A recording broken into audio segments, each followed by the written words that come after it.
जय सिया राम।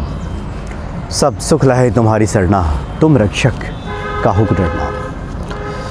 बहुत बार ईश्वर की भक्ति करने के बाद भी लाभ हानि यश अपयश को लेकर के लोग परेशान रहते हैं कि जीवन में इस बात की हानि हो गई, ये वस्तु खो गया, इतने का नुकसान हो गया। इसको लेकर लोग अक्सर परेशान रहते हैं।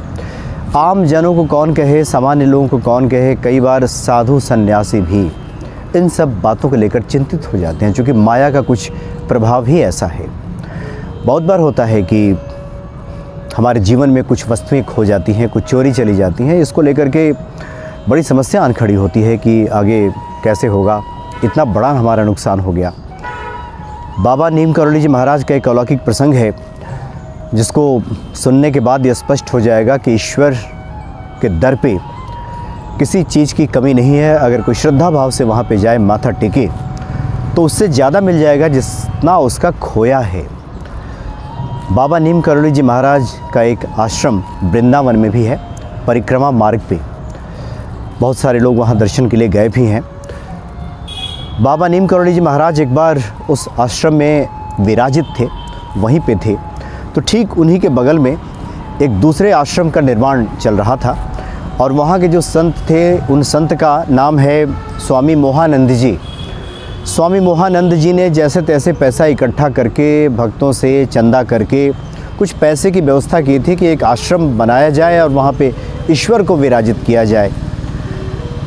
ईश्वर की ऐसी लीला हुई कि उनका सब पैसा, रुपया पैसा जो उन्होंने रखा था, सब चोरी चला गया। मंदिर का, आश्रम का निर्माण कार्य पूरा नहीं हुआ था कि रात्रि में कहीं से चोर आए और पूरा वो जहाँ पैसा रखा गया था वहाँ से सब चोरी करके चले गए। साधु महाराज का सामान भी चोरी करके चले गए। बड़ी दुखी अवस्था में बैठे हुए थे स्वामी मोहानंद जी। सोच रहे थे कि मज़दूरों को देने के लिए भी अब पैसे नहीं हैं। यहाँ तक कि आश्रम में जो खाने पीने की वस्तुएं थे वे भी चोरी चली गईं।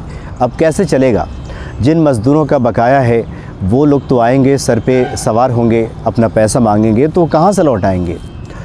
कहीं से बाबा नीम करोली जी महाराज वहाँ से घूमते फिरते पहुँच गए। स्वामी मोहानंद जी से राम राम कहा, हालचाल पूछा, बैठ गए। सब बातचीत कर रहे थे स्वामी मोहानंद जी, लेकिन चिंता उन्हें घेरे हुए थी। जबकि ईश्वर के भक्त, ईश्वर की महिमा से परिचित, ईश्वर के पास किसी चीज़ की कमी नहीं, वो चाहे तो क्षण भर में सब पूर्ति कर सकते हैं। लेकिन स्वामी मोहानंद जी इस चिंता से अपने को उबार नहीं पा रहे थे। बाबा नीम करोली जी महाराज इस बात को समझ गए। बाबा ने कहा कि स्वामी जी, आपने तो सुबह से कुछ खाया नहीं है। और जैसा कि बाबा अक्सर करते थे, अपने कंबल के भीतर हाथ डाला और पूरी सब्जी निकाल लिया। ऐसे कई किस्से हैं कि वो कंबल के नीचे हाथ डालते थे, मिठाइयाँ, पूरी सब्जी वगैरह निकाल लेते थे और भक्तों को देते थे, खाओ। तो स्वामी जी को भी दे दिया, पूरी सब्जी निकाल करके दिया, आग्रह किया कि खाइए आप। लेकिन स्वामी जी खा नहीं रहे थे उसको। तो बाबा ने जब आग्रह किया तो उन्होंने खाया, फिर भी उनकी चिंता खत्म नहीं हुई। तो बाबा ने कहा कि आप चिंता किस बात की करते हैं? आप अपना तकिया उठाइए, आपका पैसा कहीं चोरी नहीं गया है, सब पैसा उसी तकिए के नीचे रखा हुआ है। और आश्चर्य, स्वामी जी ने जब अपना तकिया उठाया तो उससे दुगना पैसा वहाँ रखा हुआ था जितना उनका चोरी गया था। जो कुछ भी सामान चोरी गया था उनका, सबका हिसाब अगर लगा दिया जाए तो उससे दुगना पैसा वहाँ तकिए के नीचे रखा हुआ था। स्वामी मोहानंद जी की सभी समस्याओं का हल निकल गया था।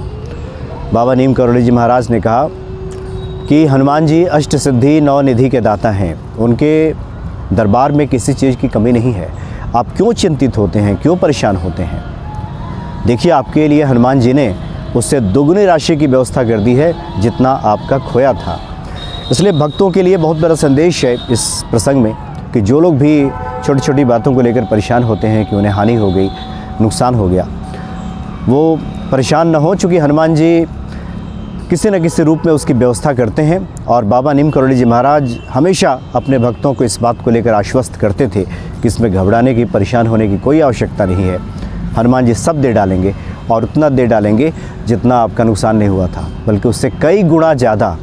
तो बड़े दयालु हैं, करुणा के अवतार ही हैं एक तरह से बाबा नीम करोली जी महाराज, और श्री हनुमान जी तो परम दयालु हैं ही। जय सिया राम।